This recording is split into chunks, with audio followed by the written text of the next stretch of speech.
Olá, boa tarde. Estamos aqui dando início a mais uma live do Grupo de Estudos Olímpicos e hoje nós temos como convidada a nossa querida Maju Herklotz, atleta olímpica da esgrima, presente nos Jogos Olímpicos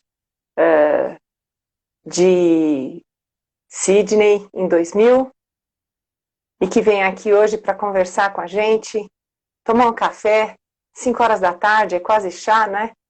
Mas a gente vem aqui para fazer uma conversa sobre esporte olímpico, o que é ser atleta.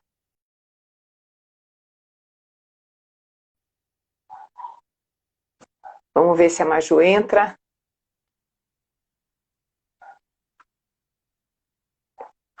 Eu espero que a gente não tenha muita surpresa.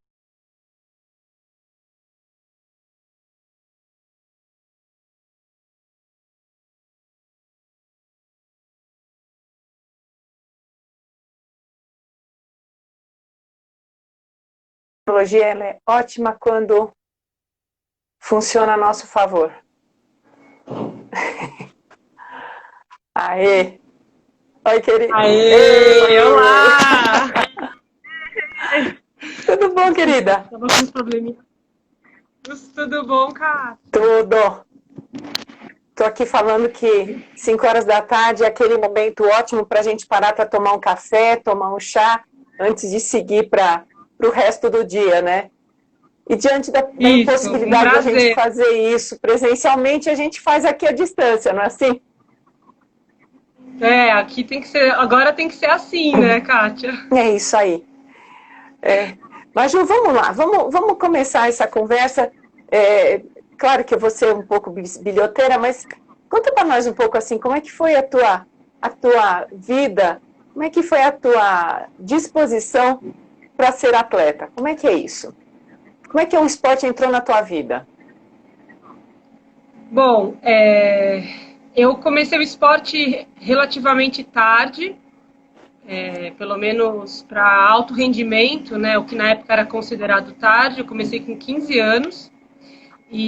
Mas eu fiz balé muitos anos e era muito dedicada, né? Eu sempre gostei muito desse sentimento de superação, de melhorar e como aluna de balé eu era bem aplicada e não tinha muita habilidade para o esporte, até por causa do tempo que eu me dedicava à dança, eu não me dedicava ao esporte.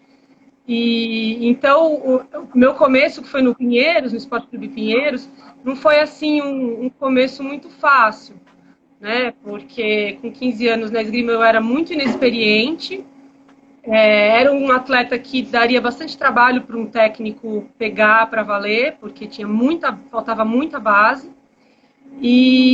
Mas eu fiz muitos amigos de cara, eu gostava muito do clima do esporte, a esgrima.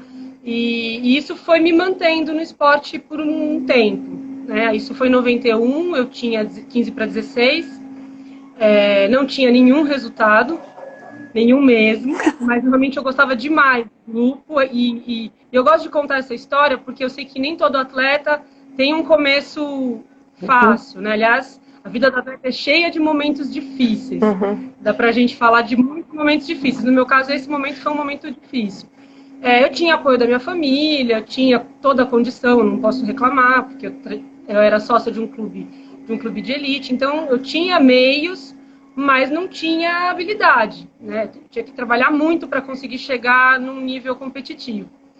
E aí, em 94, eu entrei na Faculdade de Arquitetura e Urbanismo da USP, que era uma coisa que eu queria muito. Eu estudei, eu quase passei em 93, e aí fiz um ano de cursinho, era estudiosa, parei de treinar esgrima durante esse ano, então era uma coisa que eu queria demais, e quando eu consegui, deu certo, eu me envolvi muito com a faculdade, eu gostava demais da faculdade, do tema, era algo que realmente eu queria fazer, não fazia ideia, obviamente, né, porque com 17 anos a gente não sabe muito bem o que mas eu estava preparada, a gente não sabia muito bem onde vai dar, mas eu estava realmente preparada para me desligar do esporte. tanto que eu gostava daquilo, né? Tanto que eu gostava da faculdade e do tanto que o esporte começou a demonstrar que não era um caminho para mim. Uhum. E aí, continuando, vai perguntando, hein? Se eu ficar muito longa, não, toda história tem um começo, nenhum começo é muito simples, vamos lá. Vou tentar ser rapidinha para dar tempo da gente falar de outras coisas. Aí, em 95, chegou no Pinheiros um técnico cubano, Betancourt, Guilherme Betancourt. Ele tinha sido medalha de prata em Barcelona, tinha parado de competir fazia pouquíssimo tempo, então ele era um técnico bem inexperiente na época, mas era um atleta com uma vasta experiência. E ele veio trabalhar no Brasil para treinar os atletas da equipe do Pré-Olímpico de Atlanta, que na época era feito um ano antes, né? O Pré-Olímpico seria no final de 95. E eu não tinha a menor pretensão nem de permanecer na esgrima, mas eu gostava tanto de treinar e eu queria tanto melhorar que eu acho que ele talvez tenha visualizado um potencial aí. E aí a gente treinava nas horas livres dele, né? Porque eu não podia treinar exatamente no horário, não era prioridade. E a gente começou a ter muita afinidade, foi um caminho difícil, mas eu evoluí muito rápido. E isso me deixou muito entusiasmada. E aí eu comecei a me envolver com o esporte. E, enfim, aí depois tem uma a gente vê... Mas o meu começo foi assim. Não, e é incrível o que você conta, Maju, porque a gente sabe o quanto a relação técnico-atleta pode fazer uma carreira dar certo ou pode destruir a vida de alguém. Não é? Então você tem os dois lados. Uma pessoa talentosa na mão de um técnico pouco afeito a esses desafios, o técnico quer pegar um atleta pronto, e esse técnico que tem a sensibilidade de perceber essas outras características numa pessoa que pode levá-la a ser também uma grande atleta, né? Exatamente. Inclusive, uma coisa que eu acho que às vezes as pessoas imaginam dos atletas de alto rendimento, atletas olímpicos e pan-americanos, é que a criança, né, que esse atleta, quando era criança, já tinha essa ambição. E comigo isso não aconteceu. Então, a construção desse sonho, a construção desse projeto, foi algo que veio de fora para dentro. Tá. Foi um planejamento que partiu do meu técnico, do Betancourt, e eu gosto muito de falar sobre isso, porque parece simples você desejar um projeto grandioso, mas não é, porque requer muita coragem, requer coragem de você aceitar para você mesmo, que é algo que você quer muito. Então, construir essa ambição, para mim, foi um grande desafio. Tá. Praticamente, ele construía as minhas metas. Sim. E eu ia atrás. Sim. E como eu tinha resultado, era uma parceria que funcionava. Tá. Eu confiei demais nele. Então, acho que... Então, essa é uma coisa que eu também gosto de ressaltar. Não é que a criança nasce e já pensa, eu quero ser campeão olímpico, ou eu quero ser atleta medalhista pan-americano. Não é fácil de você se sentir no direito de ter um desejo como esse. Sim. E no meu caso, que não tinha aptidão para nada. Sabe aquelas crianças que são as últimas a serem escolhidas na escola? Eu era uma delas. Talvez que eu estivesse no esporte errado, tudo bem, na escola não tinha possibilidade de fazer esgrima. É isso. Mas eu estava naquelas assim, da raspa do tacho. Então, vem você, então. Tá bom, foi você aqui nesse time. Olha aqui, o Heitor Carmona tá te mandando um oi aqui. Ai, Heitor, grande amigo e companheiro de equipe. A gente já viajou, já competiu muito e atleta também do Betancourt. Que legal, que legal. Mas, Ju, Pinheiro também. Como é que essa tua entrada na universidade, essa tua vida de universitária caminhou junto com a vida de atleta e como isso te leva a construir essas metas na tua condição de atleta? Olha, Kátia, pensando assim, tipo, momentos agora mais velha, a gente consegue fazer certas reflexões. Né? E esse período da faculdade, eu diria que foi um dos momentos mais difíceis. Primeiro, porque eu era muito jovem, não tão jovem quanto outros esportes que competem com 14, 15 anos. Né? Eu já tinha 20, 22, 21. Mas quando você constrói um projeto olímpico, um ciclo olímpico, são 4 anos, que para uma pessoa que tem 20 é uma eternidade. Sim. É realmente uma eternidade. Assim, é uma coisa que você... É o tempo de uma faculdade inteira, é um período que vai acontecer um monte de coisa na sua vida. Então, é um passo muito grande a ser dado, né, de comprometimento, e que não dá para você recuar, né? Porque conforme o ciclo vai evoluindo, vão aumentando, vai aumentando a complexidade das competições, né? Então, tem jogos americanos, pan-americanos. Então, você vai se aproximando daquela meta e aí você só pensa, não, agora eu não posso desistir, né? Agora faltam 2 anos, falta 1 ano, eu vou em frente. Então, esse momento era muito difícil. E é uma fase que você tem... não vou dizer que você tem muito juízo, tá? Mas, assim, você tem... Não, juízo a gente pode não ter o resto da vida também, não é só... Mas é uma idade que é uma fase que você tem idade para fazer certas coisas, passear, viajar com os amigos, e não pode, não tem como. Porque quando você tem... Eu nunca fui da equipe brasileira quando eu era juvenil, eu só entrei na equipe adulta. Mas do pouco que eu...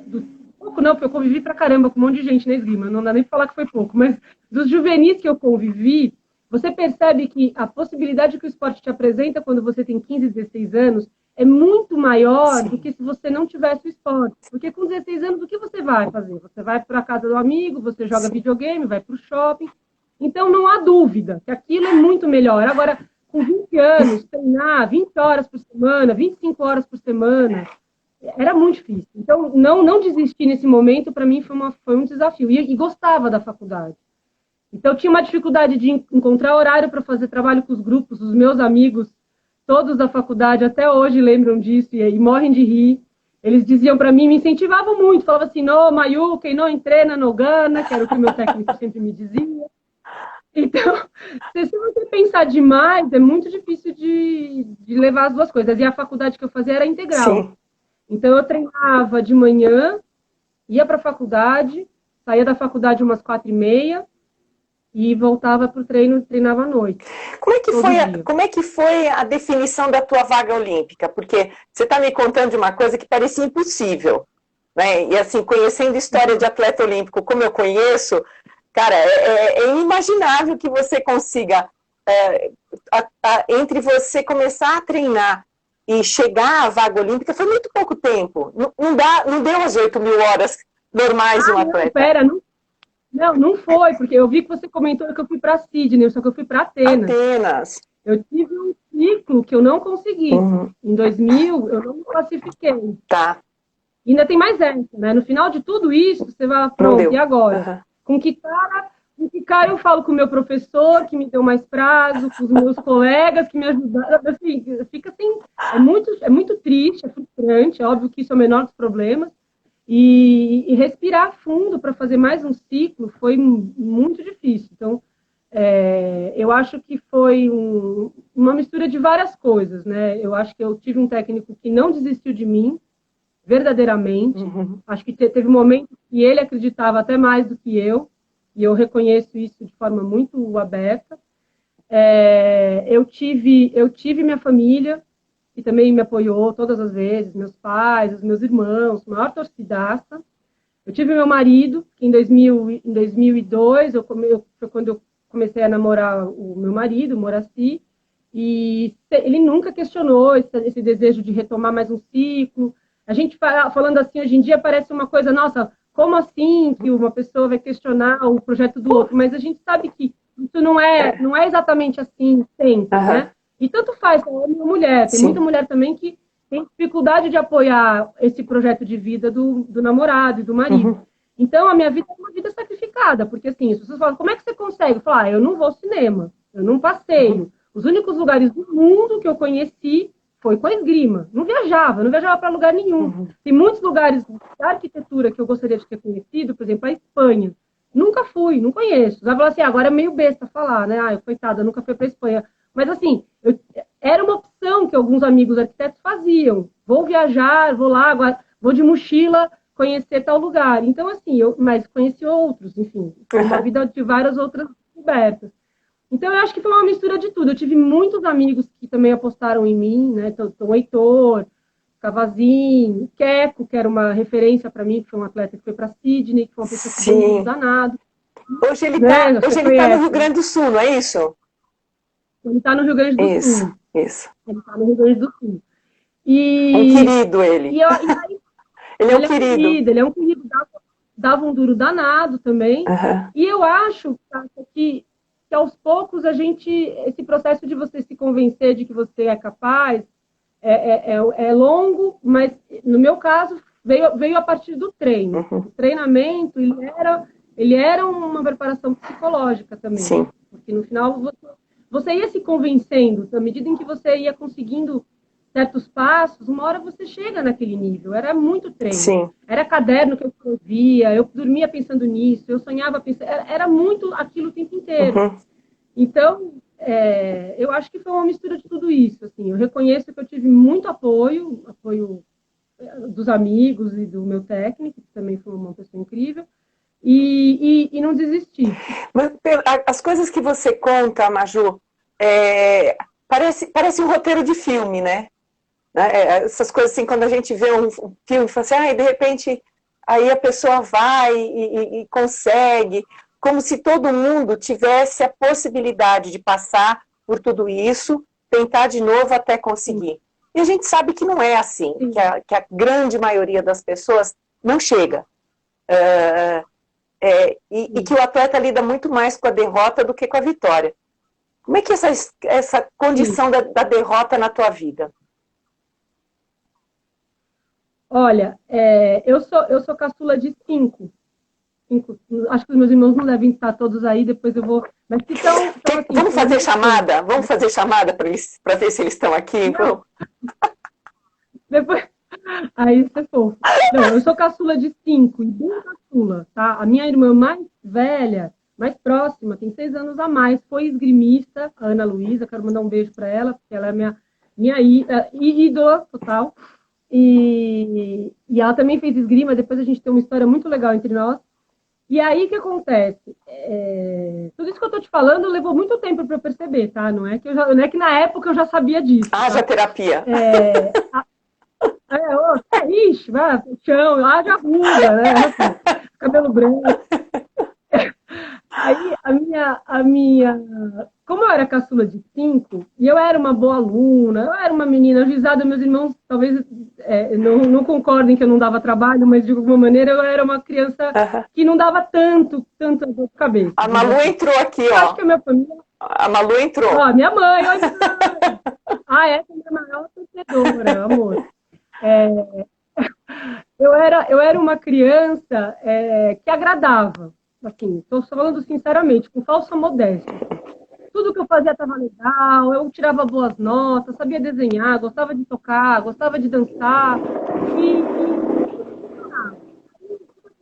Quando eu comecei a treinar para valer, primeiro eu percebi que não era bem assim, né? Aquele ambiente onde todo mundo acha que tudo que você faz é legal, era na condição que eu tinha na minha família, com os meus 4 irmãos que eram os meus pilares e que eram a minha grande torcida, com o Thomas, que era, depois a gente vai contar, que é a minha referência também, o meu pai também. Então, era uma família grande de muitas aprovações, né?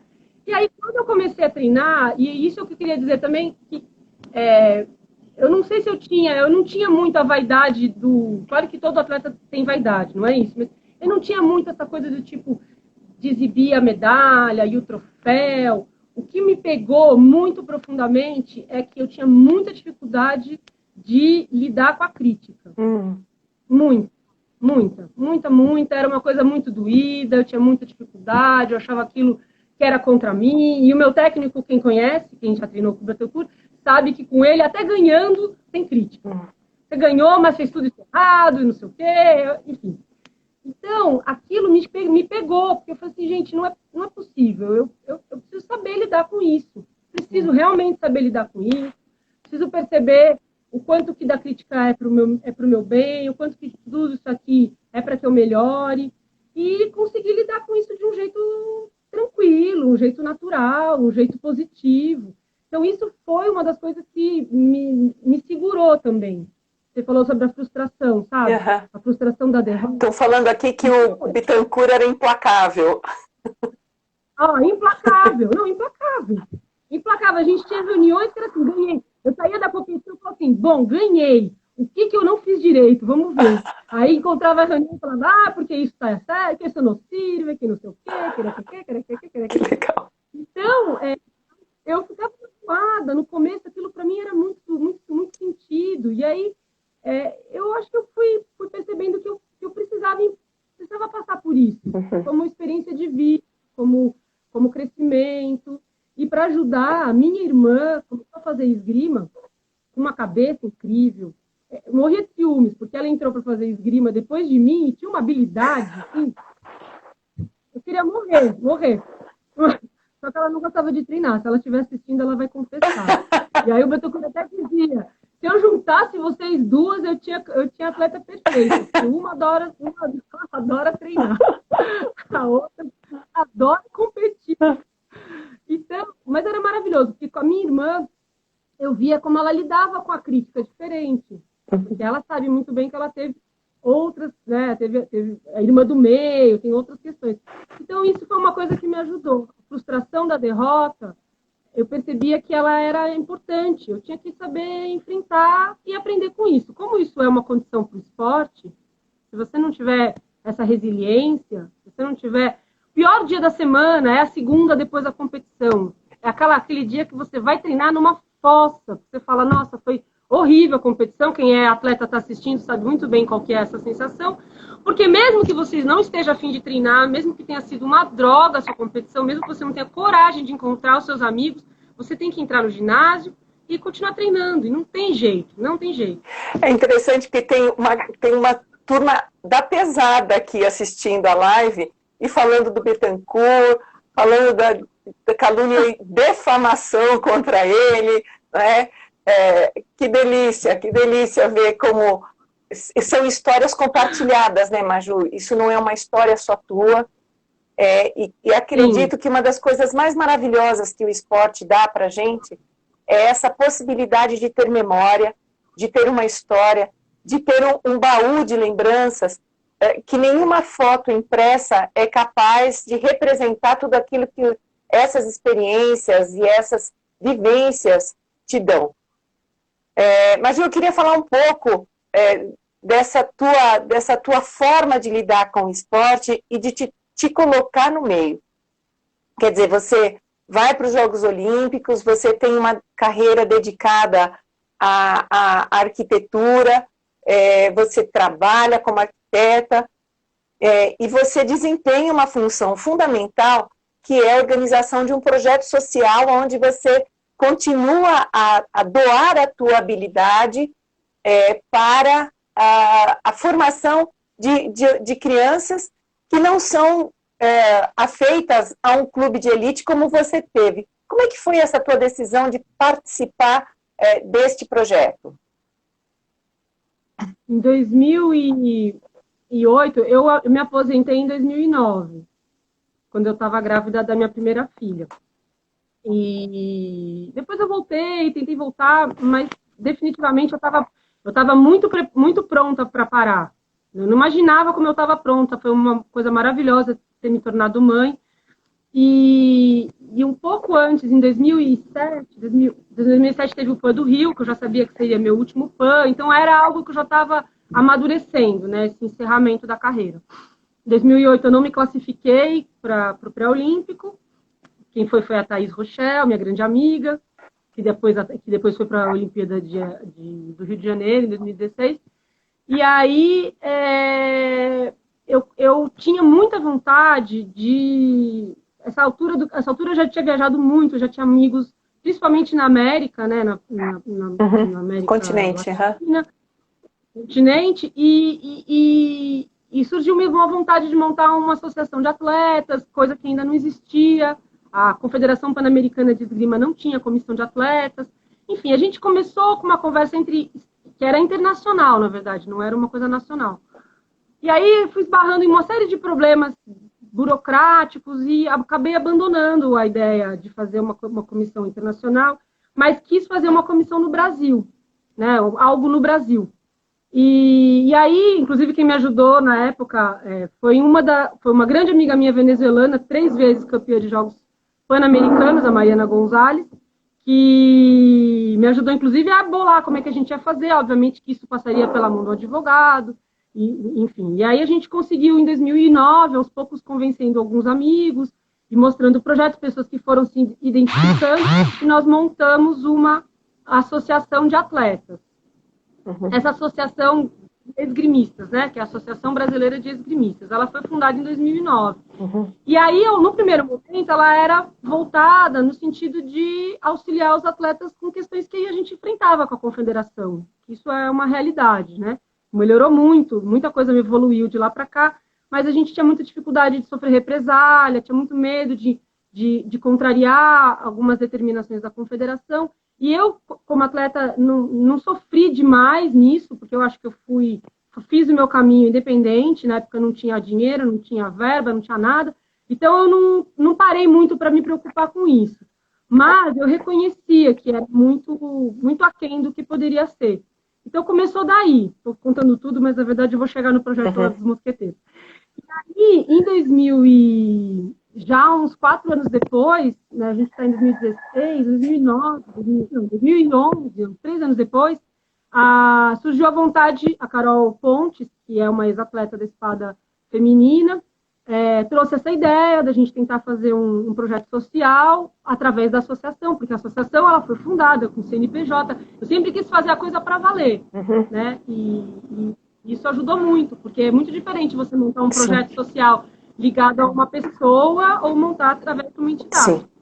E aí a gente fez contato com a União de Moradores em Paraisópolis, porque nós tínhamos também o contato com o pessoal de lá, o pessoal do rugby, que já tinha um trabalho muito bem sucedido em Paraisópolis, muito emocionante, muito legal. E aí foi daí que a gente começou a articular. E esse foi um trabalho que, aos poucos, foi contando com a adesão de muitas pessoas, né? Então, tem os técnicos dos clubes, que apoiam um monte, o projeto em Paraisópolis, tem 2 técnicos. Uma das condições do projeto era ter um monitor de educação física que fosse um estudante de Paraisópolis, que é o caso do Elton Fernandes, que hoje dá aula no Paulistano. Então, assim, o trabalho foi muito além do que eu podia imaginar. No final, a gente conseguiu, hoje já tem 6 anos o projeto, e é uma troca maravilhosa. As crianças, não dá nem para dizer, assim, é muito diferente, né? Porque a vulnerabilidade de uma situação de comunidade é enorme, né? E quem passa pelo projeto, por mais que a gente não tenha como foco o alto rendimento, tem a condição de se apresentam para eles novas possibilidades. Então, e esse é um trabalho feito com dedicação de muita gente, o Pierre Souza, a Fernanda Mansur, o Henrique Rochel, que é o presidente da BE. Então, hoje em dia, eu cuido mais da parte administrativa e com a minha experiência, né? Porque passei desde a época que a gente tomava porrada. Tomava porrada no sentido de que o atleta não era realmente prestigiado, até agora. Então, eu pego uma ponte aí desde que eu parei, de 12 anos, de 15 anos, que passei por muita coisa. Então, eu acho que eu ajudo mais nesse sentido. Não, eu acho que... E tem um projeto também... Manda. Pode falar. Não, e aí eu também comentar que esse projeto depois teve um braço que a gente desdobrou para a República, que conta com o técnico Rodrigo Baldin, também faz um trabalho incrível, são as sabristas, né? Em Paraisópolis a gente tem só espada. E lá na República a gente tem as sabristas. E é para criança com baixa renda, com família, enfim, em condição de vulnerabilidade.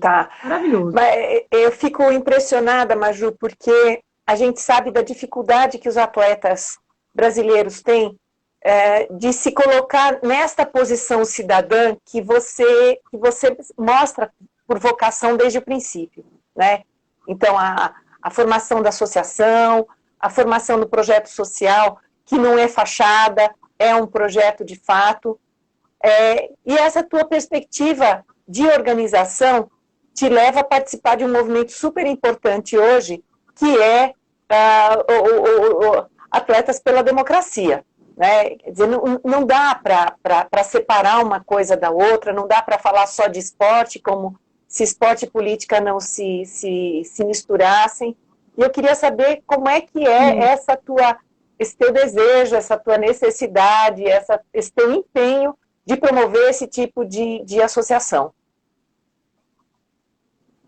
Bom, eu entrei em contato através da Joana, né, a Joana Maranhão, que é uma atleta referência, né, não só pelos resultados, como pela coragem que ela tem, né, de enfrentamento de questões em favor do atleta, e me identifiquei de cara, né, com a ideia eu acho que os atletas, sim, devem se envolver, né, nessas questões. O esporte, para muitos países, ele é um projeto político, né? Quer dizer, a ideia de você incentivar o esporte tem, obviamente, um enorme ganho na sociedade, né? Tem o lazer, tem a saúde, mas tem por trás de tudo isso, tem uma intenção política. E eu acho que e os atletas, eles têm uma visibilidade que deve ser explorada na melhor condição possível. Né? Então, eu acho que também tem esse outro lado. Então, não consigo não ver engajamento político. A ideia da associação, quando eu fundei, junto com o Baibi, que era o primeiro presidente, um amigo muito querido, né? O André, quando a gente fundou, os primeiros atletas que aderiram à associação, não foi fácil, porque existia essa resistência, né? Como quem diz, vocês são atletas, vocês não têm nada que se envolver com nada disso. E hoje em dia eu vejo que eles estavam errados e acho que eu estava certa, porque a associação continua, né? Já tem 12 anos, e ela evoluiu, e ela consegue andar com as próprias pernas. Tem, obviamente, um apelo enorme, que é a questão dos projetos sociais, que dá um sentido à associação muito além da política, mas a gente acaba atuando como um sinal amarelo. Já aconteceu da confederação ou de outros acontecimentos ultrapassarem certos limites, não no sentido do limite, né, mas assim, talvez não terem tomado as atitudes mais transparentes, ou não terem tomado... Eu acho que muita coisa evoluiu a partir do momento que nós estávamos ali. Então, eu sei que ela é uma coisa isolada no final, porque ela tem na esgrima, mas eu não conheço outras associações de atletas. E depois veio a Lei Atletas pelo Brasil, conseguiu incluir nas confederações o parágrafo, que eu não sei como chama o artigo, que torna obrigatório uma comissão de atletas. A Confederação de Esgrima tem uma comissão de atletas com a qual nós dialogamos constantemente. Então, eu acho que no final, eu acho que eu estava certa, eu acho que nesse sentido, sabe? Óbvio que eu estava errada em várias coisas, mas assim, eu acho que a gente tem mais que fazer isso mesmo. E quando a gente se aposenta da esgrima, no caso do esporte, né, no caso de qualquer esporte, eu acho que se nós não mantivermos... Eu, por exemplo, nunca quis ser técnica, nunca tive vontade de fazer outra coisa que não fosse arquitetura.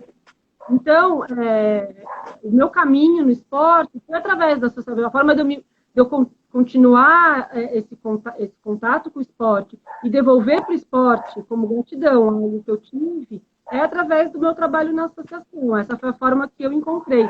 Mas eu acho fundamental, porque no final você cria essa ponte com o passado, sem a qual não tem futuro, né? Não existe, é um fato. A gente tem que manter essa ponte para que os mais jovens se inspirem, para que os mais jovens persistam, e para que os mais jovens, a gente nunca sabe se os momentos que virão serão melhores ou piores. Então, que a gente pelo menos registre as boas coisas que foram feitas no passado. Sim, e acho fundamental também que o atleta tenha essa consciência, inclusive durante o processo, durante a carreira, porque o atleta ele não pode ser uma marionete na mão da estrutura esportiva, permitindo que a sua imagem seja usada conforme convém ao momento, porque o atleta é a razão de ser do esporte, né, Maju? Sem atleta não existe Jogos Olímpicos, sem atleta não existe esporte, e isso é fundamental. Mas parece que os atletas têm uma dificuldade muito, muito grande de entender e de perceber essa força que está na mão deles. E acho que a tua postura ela é muito importante nesse sentido de mostrar para os atletas em atividade que eles precisam, desde já, construir esse caminho, né? Sim. E é um caminho que eu acho que é interessante, é que na medida em que você vai dando os passos nessas direções, o retorno é tão gratificante que você não tem dúvida. Eu, por exemplo, na minha carreira como atleta, eu confesso que eu tive muitas dúvidas.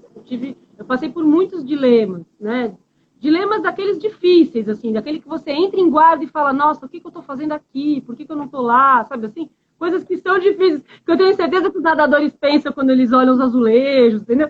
É aquela coisa que você fala, nossa... Então, eu tive muitas dúvidas como atleta, mas no meu trabalho na associação, eu tive algumas inseguranças, mas a devolutiva, ela é muito rápida. Então, isso te dá uma confiança, sabe? Porque você consegue enxergar que você está no caminho. Para o atleta, é muito difícil enxergar que você está no caminho, porque, às vezes o sucesso vem depois de um fracasso enorme.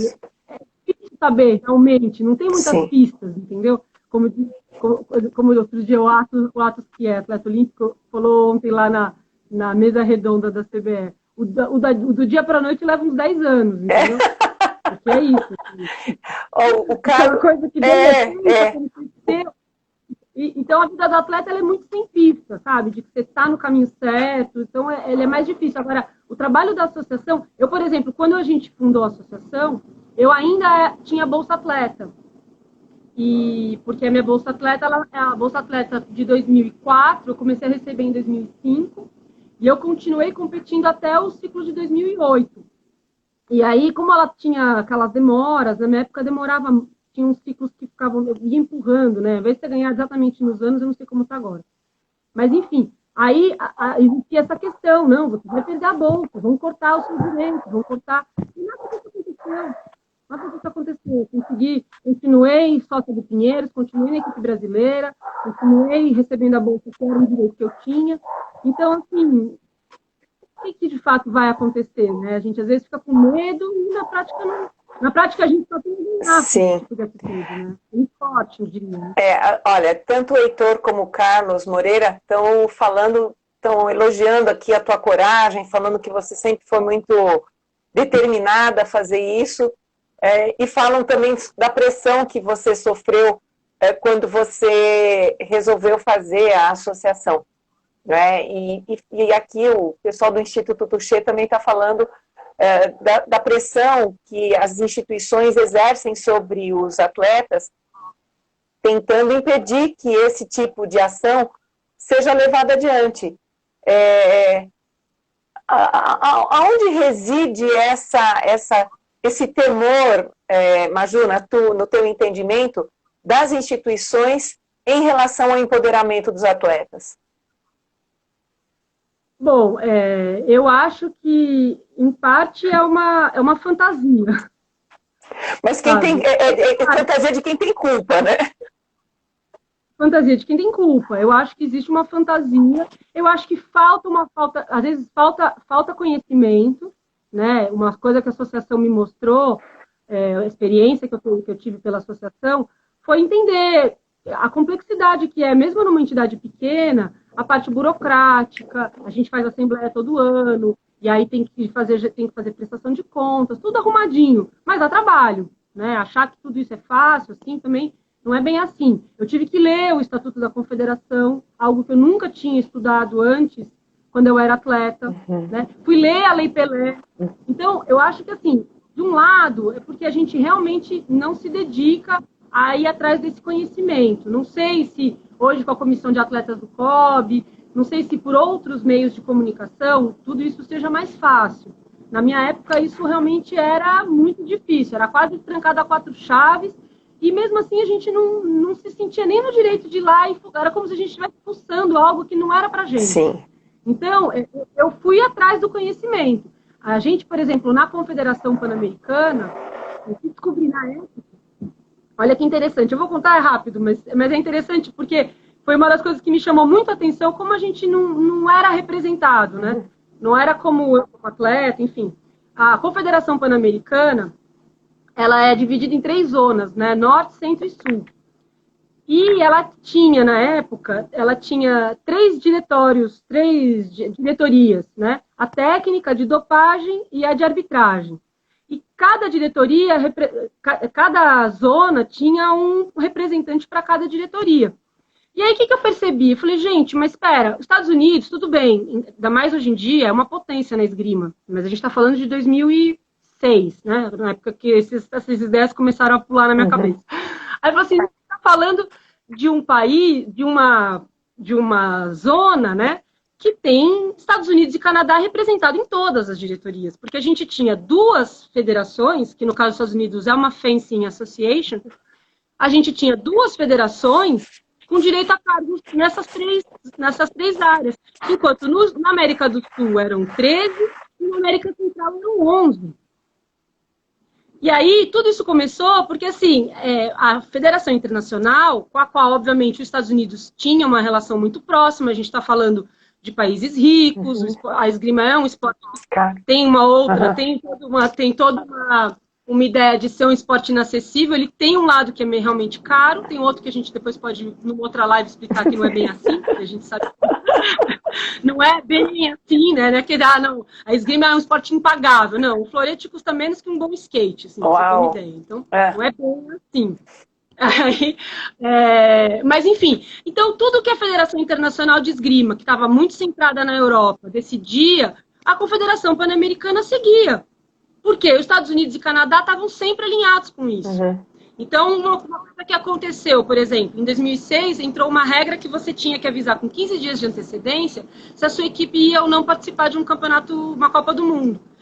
Com o risco de levar uma multa pesadíssima. O que acontece? Os países com planejamento conseguiam mandar as inscrições com antecedência. Os países sul-americanos e centro-americanos não mandavam, ou pagavam multa, não tinha dinheiro, tinha corrupção.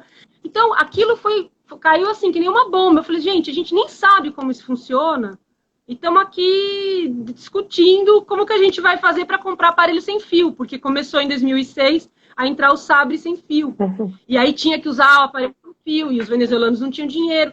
Então, acho que tudo isso, esse convívio com com esses outros países e com esses outros atletas, foi colocando ali uma semente de que a gente tinha que conhecer melhor também o nosso esporte, como que ele era organizado, como que isso funcionava. E na época a gente fez bastante away, a gente tentou botar bastante a boca no trombone, mas do jeito dos atletas, ali, na cara de frente, entendeu? Mas é só para citar um exemplo. Então, eu acho que, de um lado, falta realmente conhecimento, os atletas deveriam ou ter meios mais simples, mais resumidos, sobre como funcionam, de fato, todo o movimento do esporte, as atribuições, as obrigações, os deveres, e acho que romper um pouco essa fantasia de bicho-papão, entendeu? Porque, no fundo, é um pouco isso. Tem uma pessoa aqui que eu não sei qual é o nome dela, porque ela tem um nick chamado Avó Dá um Jeito. Minha sogra, Célia Amaral. Ela é a avó. Ela é literalmente a avó que dá um jeito em tudo na minha vida. Ela está perguntando assim, ela está perguntando aqui assim, por que é que o movimento Atletas pela Democracia é importante? Bom, a gente tem um governo que flerta o tempo inteiro, né, com a ditadura, mesmo que o presidente diga que não, e todos esses ataques às instituições. Então, assim, para mim, todos deveriam estar nessa mesma direção. Os atletas, a imprensa, enfim, as outras classes, né, músico, cultura, arquitetura, enfim. Então, eu não vejo por que não. É difícil, a gente não sente eu não saberia nem analisar a dificuldade dos atletas aderirem assim em massa, né? Mas eu acho que é uma questão de... Eu acho que é porque talvez não tenham vivido o que era antes do outro governo, um pouco, sabe? Eu vivi um período realmente complicado, os anos 90 e 80, e sabe o que era muito complicado na minha época, Kátia? A gente era órfão de referências. Não que nós não tivéssemos, né? Assim, eu tive atletas antes de mim, a minha vaga no florete feminino, você sabe, eu conquistei depois de 72 anos. Na verdade, é a primeira floretista brasileira. Sim. Teve uma alemã em 36, naturalizada brasileira, mas a brasileira da história, no florete, sou eu. E a Élora Isso. Mataro, minha grande amiga, e também referência, que foi no Sabre, no mesmo ano. E assim, eu tenho certeza que antes de mim tiveram outras mulheres tão capazes, tão esforçadas e tão talentosas quanto. Mas eram períodos onde não existia o pré-olímpico, quer dizer, a vaga era uma indicação da confederação, e não por acaso só homens iam, né? Assim, não precisa nem explicar muito. Então a vaga pelo pré-olímpico, ela é uma liderança. É importante dizer que a Confederação de Esgrima ela foi presidida durante anos por uma pessoa ligada, né? Era um militar, e a esgrima ficava circunscrita a esse ambiente militar, né? Sim, ela tinha, exatamente, o Arthur Kramer, que foi o nosso, que teve, hoje eu reconheço que, inclusive, ele fez coisas maravilhosas, assim, depois a gente até pode comentar sobre a arbitragem, ele era uma pessoa muito articulada no mundo da esgrima, e teve, e muito dedicada mesmo. Mas ele era muito centralizador, e tinha muita dificuldade de lidar com um diálogo, com uma gestão ampla, né, de participativa. Então, sem isso, é muito difícil o esporte ir além, porque o esporte fica dentro da envergadura do dirigente. Se o dirigente não é capaz de fazer mais do que aquilo, o esporte não vai além daquilo. Então, isso foi uma dificuldade, realmente. Tinha os militares, porque em muitas escolas de cadete tem a esgrima, né, escola naval, Agulhas Negras, Resende, né, que tem escola lá em Resende do Exército, enfim. Então, tinha a presença dos militares, mas eu acho que tinha também de preservar um pouco o currículo que ele já tinha. Ele foi um grande atleta, foi medalhista nos Jogos Pan-Americanos de 67, foi medalhista, o Instituto PT tem todos esses dados. Como atleta, ele foi uma figura muito importante, alguém que eu me relacionei, não tenho grandes histórias de problemas, como eu disse, eu fiz o meu caminho, mas eu tenho consciência disso, que na verdade a gente teve um passado que sofreu muito, né? Principalmente as mulheres. Sim. Então, assim, as mulheres que competiram nos anos 70, que competiram nos anos 80, elas não tiveram a projeção que elas mereciam, não tiveram a confiança que elas mereciam. E aí a dificuldade que a nossa geração teve que enfrentar é de acreditar que a gente poderia chegar lá sem ver ninguém fazendo nem nada parecido. Sim. Entendeu? Sim. Mas não porque não tivessem capacidade. Né?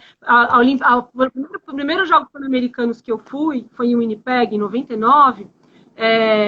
A última vez que o florete feminino tinha participado de um Jogos Pan tinha sido em 87, em Indianápolis. Então, foram 12 anos sem nenhuma mulher participar no florete. Teve a espada, se não me engano, a espada foi para Mar del Plata, em 95, e antes eu não lembro, não tenho certeza. Mas, enfim. Então, a minha categoria ficou 12 anos sem participar, mas, assim, sem nem querer, não tem chance de participar. Então, eu acho que essa geração que agora é atleta, está competindo, viveu um período de prosperidade no esporte sem precedentes. Não foi só os Jogos Olímpicos que foram aqui, que motivaram as crianças e tal. Mas, assim, foi Bolsa Atleta, foi Brasil Medalha, foi Lei Piva, que foi anterior ao governo do Lula, mas que foi colocada em prática de uma forma ampla, né? Durante o governo, durante os 12 anos do Lula, e ainda existe. Então, assim, durante esses 12 anos, o esporte realmente se estruturou. Você vai dizer, teve corrupção aqui, teve corrupção lá. Teve, a gente sabe que teve um monte de esquema. Mas, assim, a gente teve uns Jogos Pan, o Brasil foi recordista. Agora, em Lima, o Brasil foi recordista em medalha. Então, da onde vem tudo isso? Entendeu? Vem de muito investimento, e investimento que não é da hora da noite para o dia. Sem dúvida. De muitos anos. Não, e isso que você fala da construção de referências, principalmente no esporte feminino, Maju, é uma loucura, né? A história das mulheres no esporte brasileiro merece uma enciclopédia só para si. Porque não é Sim. só uma busca de índices técnicos e habilidade motora. É uma prova de Sim. habilidade social, de habilidade política, para poder construir esse papel. Sim. Eu estou preocupada aqui porque a gente tem um monte de coisa para falar ainda e o nosso tempo está indo. Mas a coisa que está mais me chamando a atenção nesse momento é a cor do céu atrás de você. Olha isso. É um privilégio. Não dá para a gente falar só dessas coisas todas que dificultam a vida, mas a gente tem que falar de poesia também. Onde é que está a poesia no esporte para você, Maju?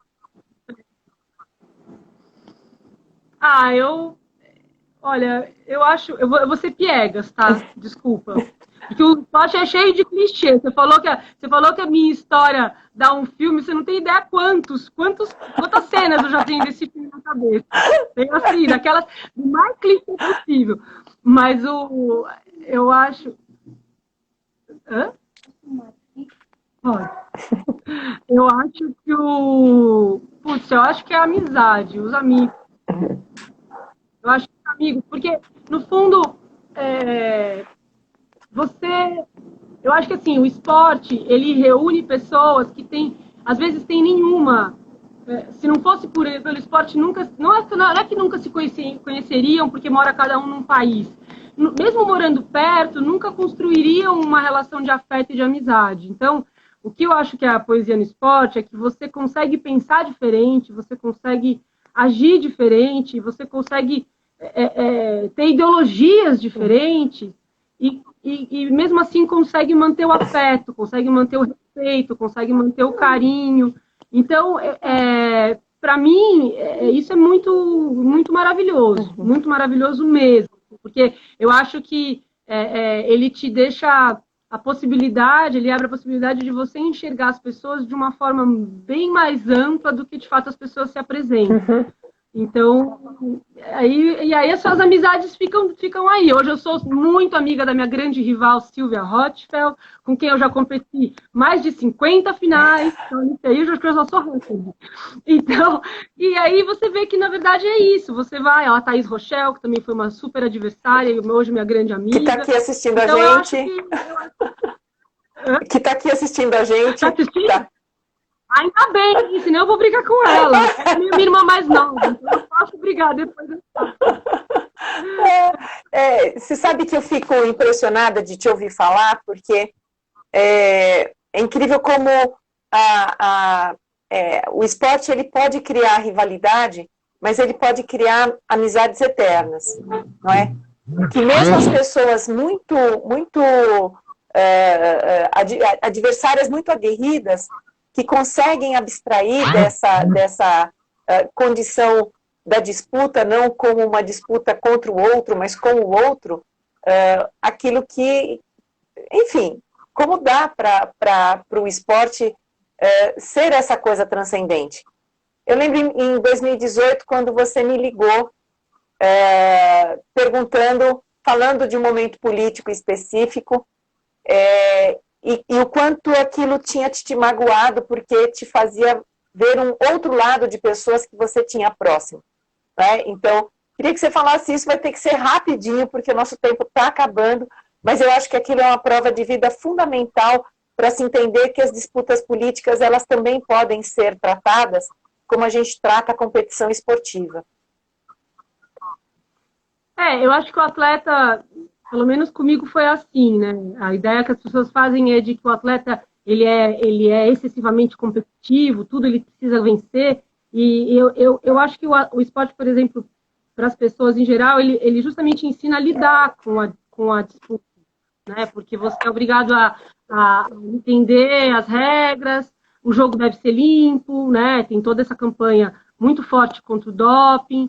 Então, eu acho que o esporte ele é um campo onde, por mais que as pessoas tenham chegado lá com histórias de vidas desiguais, né? Porque a gente sabe que nem todo mundo que está nos Jogos Olímpicos ou que conquista uma medalha olímpica teve, ainda mais se você pensar num esporte de escala mundial. A gente sabe que as histórias são muito diferentes. Mas os meios que são colocados no momento da competição, eles são equivalentes. As oportunidades são as mesmas, a vila é igual para todo mundo, e tem juiz para você ir lá e reclamar, não tem jeito de ninguém passar a perna. Claro que tem sorte, tem outras coisas, outros fatores. Mas eu acho que o esporte, ele dá uma tranquilidade nesse sentido, né? Os atletas, eu acho que de uma maneira geral, mais ou menos competitivos, eles entendem que a disputa, ela pode ser limpa, ela pode ser honesta, e você pode ter uma relação saudável com ela, né? Não de ter uma relação de uma competição que você extrapola para a questão pessoal. Então, eu acho que essa experiência no esporte me trouxe um pouco essa visão, né, de que a competição ela existe, ela é importante, e a gente tem que tentar se relacionar com ela de uma forma saudável. Aí, pensando agora em 2018, né, eu acho que muita gente... Não, eu não posso agora, tá acabando, vai lá. Chama ele junto com você, deixa ele junto com você. Pronto, entra aqui, que coisa mais linda. Oi, é um momento de Oscar. Não, porque... Não, eu sei ligar. Mas fique. Mas espera, quando acabar eu ligo pra você. Vai lá. Não, porque... liga Pode falar. Mas... Aí você vai... eu sei, mas eu leio pra você. Só um minuto. A mãe já vai. Não é pra ler! Aí... falar! Não, mas não dá agora, Oscar. Mãe, essa é rápido. Não. Eu vou... Daqui a pouco. Não. Desculpa. Negociação então, sempre. Só para terminar, é normal. Não, aí, então eu acho assim, que em 2018, aí vai um pouco o meu lado, que eu acho que é um pouco compreensivo, não sei, talvez. Eu acho que muita gente foi induzida a acreditar numa fantasia, assim, para não ter coisa pior, sabe? Então eu acho que teve uma campanha muito forte, assim,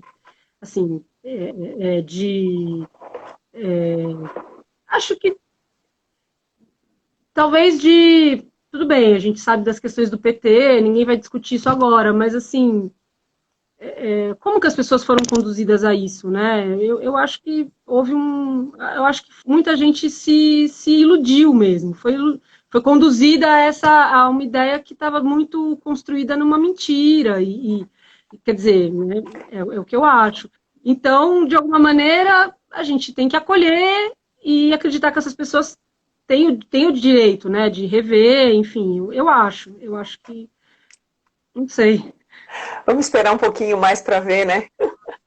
Mas o nosso tempo está acabando e eu queria deixar, primeiro assim, um super agradecimento à tua participação, falar o quanto nós estamos aqui na torcida por esse movimento do Atletas pelo Brasil, e vocês estão fazendo um trabalho muito importante, muito sério, que não é só uma festa, mas é todo o desejo de vocês de fazerem uma grande pesquisa sobre os atletas brasileiros, enfim, de colocar uma ordem nessa casa que nunca existiu.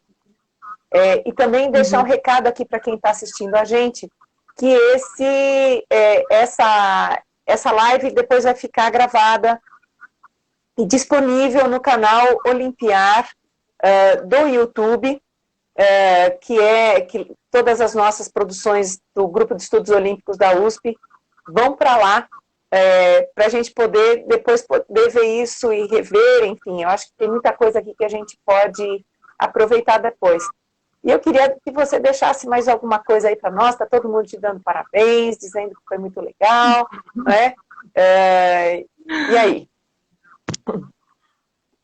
Bom, eu acho que talvez incentivar, principalmente os atletas que pensam em parar, talvez porque na hora que você se aposenta, você abre espaço para outros assuntos, né?